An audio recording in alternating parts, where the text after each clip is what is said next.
Samantala, ipinatigil muna ni Pangulong Bongbong Marcos ang importation ng bigas simula sa September para magbigay daan sa mga lokal na magsasaka sa panahon ng anihan. Nasa India ngayon ang Pangulo para sa kanyang 5-day state visit kasama ang ilang cabinet secretaries. Narito ang aking report. Inaprubahan na ni Pangulong Ferdinand Marcos Jr. ang rekomendasyon ng Department of Agriculture o DA na pansamantalang ipatigil ang pag-aangkat ng bigas mula sa ibang mga bansa. Yan ay matapos ang naging anunsyo ng Presidential Communications Office o PCO na 60 araw hindi tatanggap ang Pilipinas ng anumang bigas na binili mula sa labas ng bansa simula September 1 ngayong taon.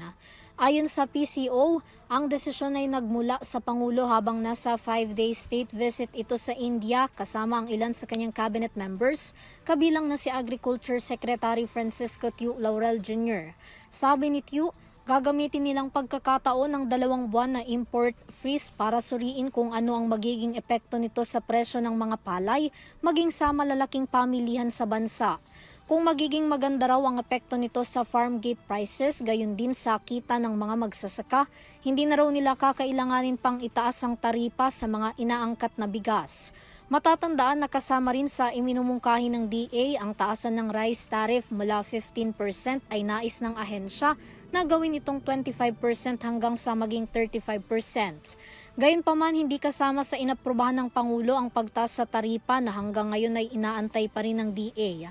Ang pansamantalang suspensyon sa pag-aangkat ng bigas ay naglalayon na direktang protektahan ng mga lokal na magsasaka sa paraang mas mabibigyan ng prioridad ang kanilang inaaning palay na magsusuplay sa buong pangangailangan ng bansa.